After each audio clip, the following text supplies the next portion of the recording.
Good day. This is the Corrupt True Crime Podcast, and I'm Charlie Cruz. Today's episode is about the audacious thieves who pulled off what many call the crime of the century, cracking open Antwerp's supposedly impenetrable diamond vault and walking away with hundreds of millions in gems, cash, and precious metals. The overhead lights in the Antwerp Diamond Center blinked off for the weekend, and in the basement vault, protected by 10 layers of what was supposedly impenetrable security, a team of Italian thieves pulled out a can of hairspray. Not exactly the high-tech gear you'd expect for cracking one of the most secure vaults on the planet, right? But here's the thing about sophisticated security systems. Sometimes the most elegant solution is the simplest one. While the vault's motion detectors hummed away, confident in their space-age technology, these guys just fogged up the lenses like you're defrosting a windshield. And that was just the first layer. They had 9 more to go, an entire weekend to work, and over $100 million in diamonds waiting behind a 3-ton steel door. The crazy part? They'd been planning this moment for more than 2 years, hiding in plain sight the entire time. Let me tell you about Leonardo Notarbartolo, because this man understood something fundamental about pulling off the impossible. Patience beats force every single time. The guy rented an office inside the Diamond Center itself, not near it, not across the street, inside the actual building he planned to rob. Showed up for work every day like a legitimate diamond merchant, joined the tenant association, went to social functions, made small talk with security guards who started greeting him by name. For over 2 years, this became his routine. His cover wasn't just good, it was meticulous. He had the keys, the access card, the friendly nods from other tenants. He belonged there. Now, Antwerp isn't just any city when it comes to diamonds. This place handles about 80% of the world's rough diamonds and half of all cut stones. Billions pass through the district every year, concentrated in a single neighborhood where everyone knows everyone and trust is currency. The Diamond Center Vault was legendary, a fortress beneath a fortress, protected by systems that security experts called unbreakable. Motion detectors, heat sensors, Doppler radar, seismic sensors that could feel vibrations through the floor, magnetic fields monitoring the door, light sensors, and a combination lock with 100 million possible sequences. 10 layers of technology, all wrapped around 160 safe deposit boxes stuffed with the kind of wealth that doesn't always get reported to insurance companies or tax authorities. Notarbartolo spent those 2 years studying every detail, which guard took smoke breaks when, where the cameras pointed, how each security system functioned, and, more importantly, where its vulnerabilities lived. He assembled a crew of specialists back in Italy, a guy they called Speedy, who could defeat alarm systems in his sleep, a vault expert known as the Genius, a driver, a fence connected to organized crime networks who could move hot diamonds faster than you can say recut and resell. Each man brought a specific skill set, and each man understood the assignment. Defeat the undefeatable, take the score, disappear. My name is Tom Sachs. I'm an artist in New York City. For nearly 2 decades, I have been collaborating with Nike. Nike running is for runners, Nike basketball is for basketball. Nike craft is for everyone else. They chose a weekend in mid-February, Valentine's Day weekend actually, which meant the building would be even quieter than usual.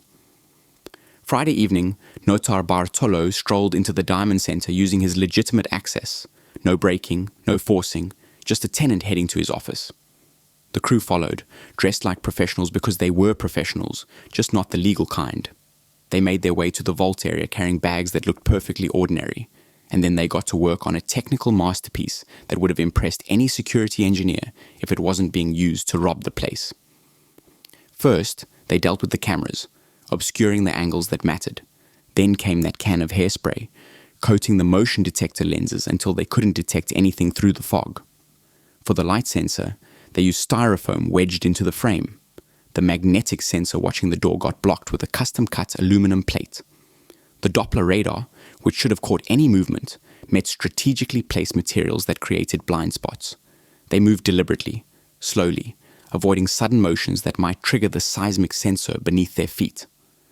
Each layer of security fell like dominoes, defeated not by sophisticated hacking, but by understanding exactly how the technology worked and what simple materials could block it.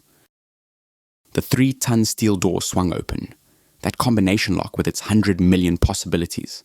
They'd likely spent months observing how people entered codes, maybe with hidden cameras positioned just right during Nota Bartolo's legitimate visits to his vault box.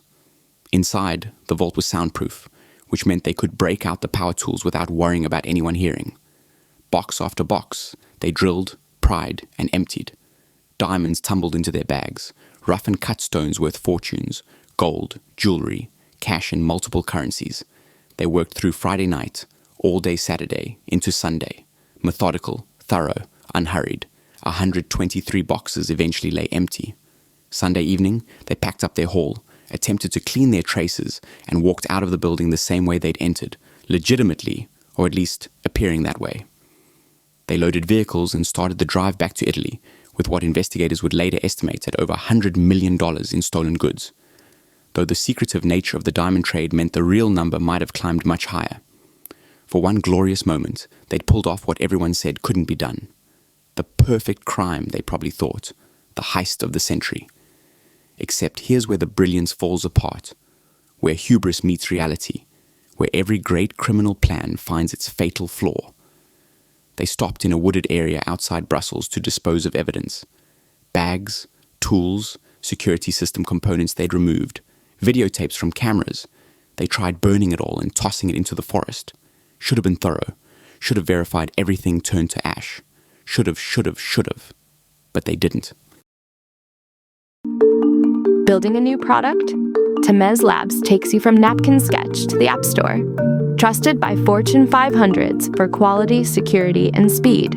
Book your free strategy session at temez.ai. A few days later, a local property owner named August van Camp was walking through his woods and spotted something odd. Debris, partially burned materials, and distinctive diamond envelopes, the kind De Beers uses, instantly recognizable to anyone in the trade. He called the police. What they recovered from those woods became the thread that unraveled everything. Receipts with Nota Bartolo's name on them, a half-eaten salami sandwich with DNA, tools that could be traced, pieces of the very security systems that had been bypassed, the kind of rookie mistake that professionals aren't supposed to make, except they made it. Belgian investigators had their first real lead. They pulled records from the Diamond Center, and Nota Bartolo's name lit up like a billboard, the tenant with 24-hour access who'd been there for years. Surveillance started. Phone taps went live.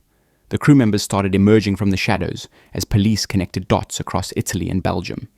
Within weeks, the net was tightening around men who thought they were long gone and safely home. The arrests came in waves. Nota Bartolo first, then the others in coordinated raids across Italy.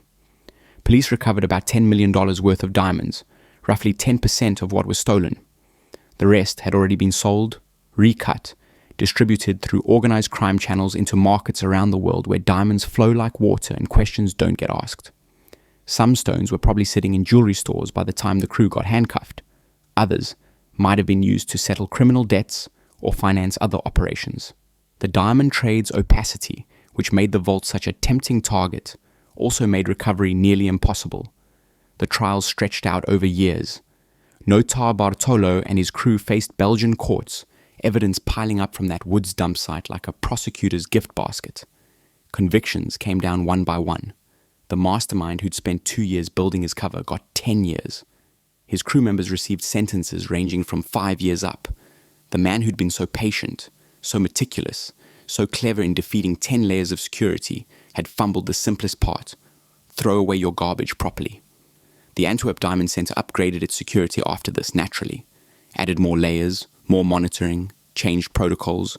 The Diamond District tightened its trust-based systems, though not too much. That whole world still runs on relationships and reputation more than contracts. Insurance companies paid out what they could verify, which wasn't nearly everything because some victims couldn't exactly document stones they'd been keeping off the books. The majority of that fortune remains out there somewhere, scattered across the planet in new forms, new settings, untraceable and gone. Here's what gets me about this whole thing. The plan was genuinely brilliant. 2 years of patient infiltration, understanding that legitimacy opens more doors than crowbars, studying security systems until you know them better than the people who installed them, assembling a crew where each person brings irreplaceable expertise. The execution was flawless. They defeated every single protection, worked undisturbed for an entire weekend, and walked out with $100 million. If they'd driven straight to Italy and burned that evidence properly, or better yet, disposed of it in a dozen different locations where it would never be connected, we might still be talking about the perfect unsolved heist. But that's the thing about crime, isn't it? You can plan the impossible, execute it flawlessly, and still lose everything because of a bag of garbage you didn't burn long enough. All that patience, all that cleverness, all those years of preparation undone by 30 minutes of sloppiness on the side of a Belgian highway. The unbreakable vault opened like a tin can, but a half-eaten sandwich put them all in prison. There's probably a lesson in there about sweating the small stuff, about how the details that seem insignificant are the ones that get you caught. Or maybe it's simpler than that. No matter how brilliant the crime, justice has a way of finding the crack in the armor. And in this case, the crack was shaped exactly like a garbage bag someone really should have burned more thoroughly. The thing about brilliant schemes is that they are seldom brilliant enough, and no matter how clever you are, the house almost always wins. Now, if you enjoyed our show, tap that follow button and 5 stars in our ratings. Catch you next time.